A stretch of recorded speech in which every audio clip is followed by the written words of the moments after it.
Thanks for joining me. It's good to see you. My name is Jerrel. I develop games for a living, but I also do industry work in terms of consulting for marketing, public relations, brand management. I do composing work as well, and I am taking contracts for training, education, and running workshops. So if you are interested in gaming and game development, then I hope you're interested in this video. Today I'm going to be explaining why kicking in video game is cheating. It's absolutely cheating. So more than just being a game developer, I grew up with video games, so I obviously really enjoy games. Tekken 3 is a game that, it's probably the fighting game that I've played most throughout my life. I still enjoy booting up Tekken 3 and playing a couple matches with friends, but this is a game that really taught me that kicking is cheating.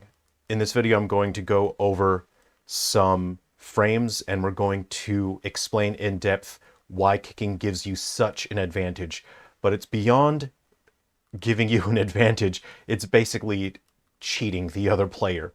So first, in order to understand what I mean by that, we're going to take a look at what actually makes our characters function in a video game environment, especially when it comes to a fighting game.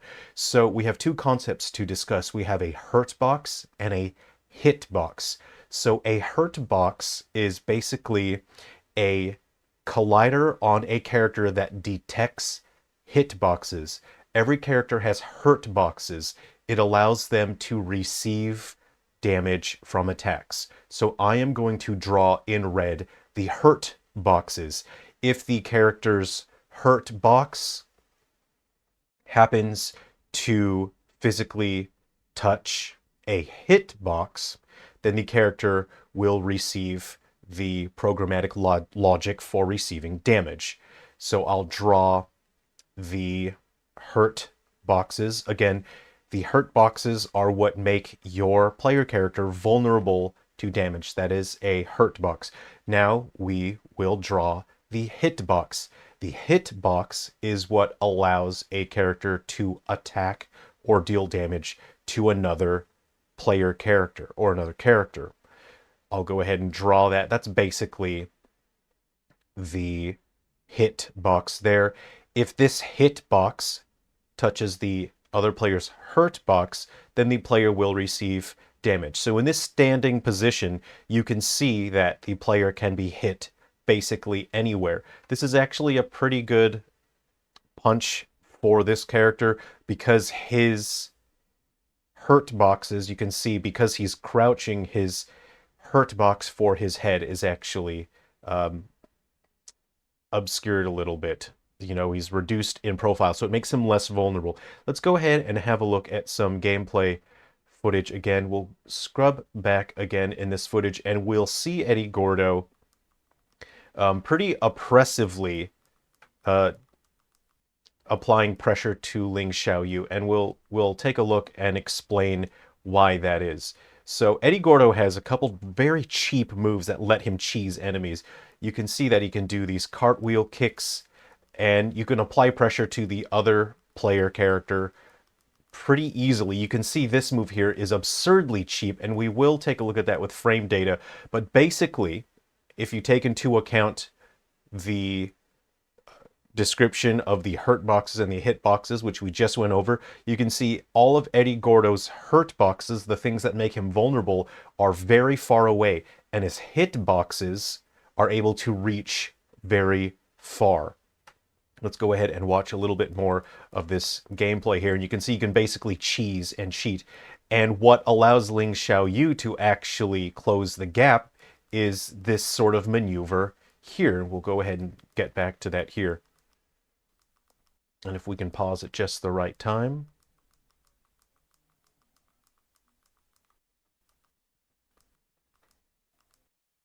You can see this maneuver obfuscates her hurt boxes, but also because she is airborne, she is impervious to any attacks because she no longer has any hurt boxes that would be required for her standing. So any attacks down here will miss, and she now is able to extend her hit boxes. So Let's go ahead and take a look at that. And she can actually repeat that movement quite quickly. So let's go ahead and analyze some frames of data here. Let's go ahead and draw our hurt boxes. You can see Eddy Gordo's hurt boxes are basically here and here. So if he's hit there, then he will receive damage. He can be knocked out of his attack. We have hurt boxes, but also these should still be hurt boxes, but we also have his hitbox here. And you can see the majority of the logic that makes him vulnerable is quite far away from the enemy, and this is able to reach quite far. And you can see there isn't really a reason to draw Yoshimitsu's data as he is not attacking. Now let's go ahead and have a look at this here. So all of his hurt back boxes, a significant portion are actually shifted away.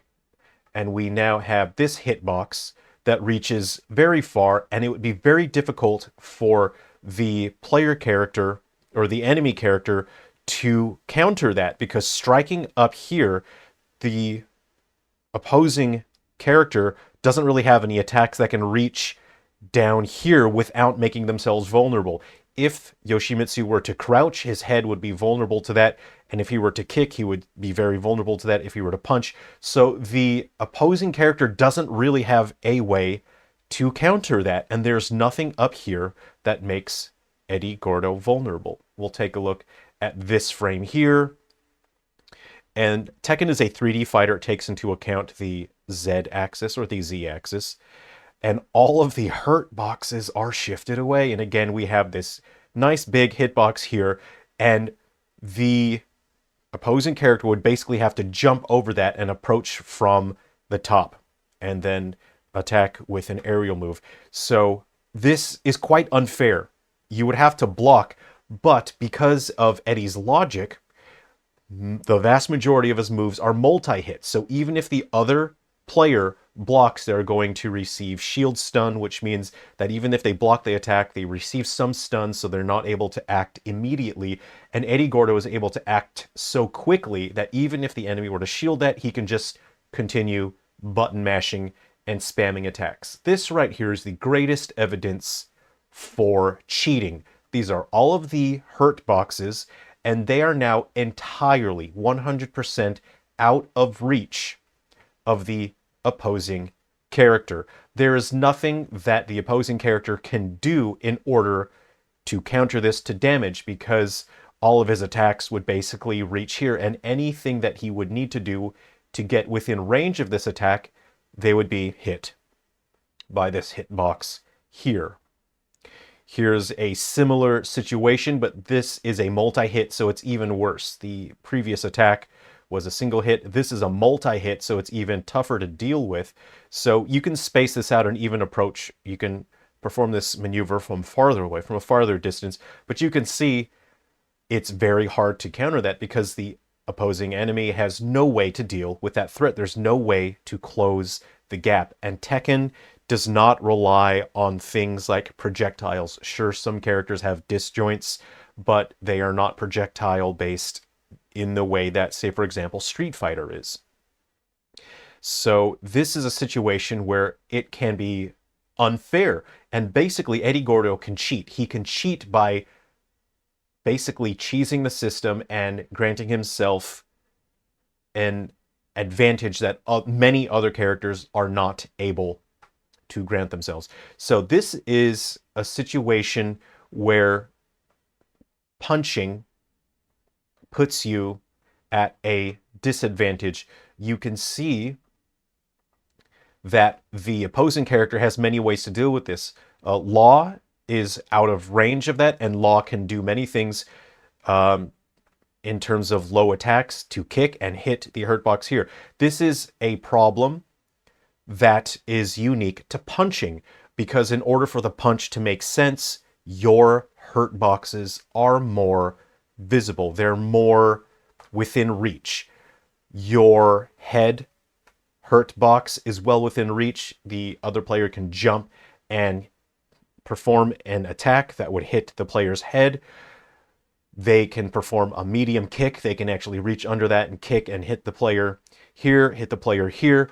This is something that puts punch-based characters at a significant disadvantage because it doesn't matter how strong your punch is, you will be outranged, and your hurt boxes will be in a position where they are more accessible to the opponent. So this is the problem that we run across, is that punching makes you vulnerable. It exposes the rest of your hit or your hurt boxes, whereas kicking, say for example, obscures your hurt boxes. It puts them out of reach of the other player. You would have to have very odd moves and odd animations for your punching to be able to have the benefits of this, especially like this. You would not be able to do that with a punch, and punches tend to make your character vulnerable. So that is a topic that's interesting and useful to consider, because if you have friends over to play some games and you really want to beat them in a fighting game and they're a bit better than you, pick a character that does big kicks. Pick Hurong, for example. He has kicks that generally have a lot of forward mobility to them, and he can also cheat. Hurong is a great big cheater. Jin has real strong, powerful punches, but again, he has the issue of his hurt boxes being exposed while he is punching. There are multiple ways to address this issue. You can give characters weapons like swords, axes, poles, sticks that are connected in segments through chains, a big rope, a blade at the end of a rope, and the blade is in the shape of a big love heart.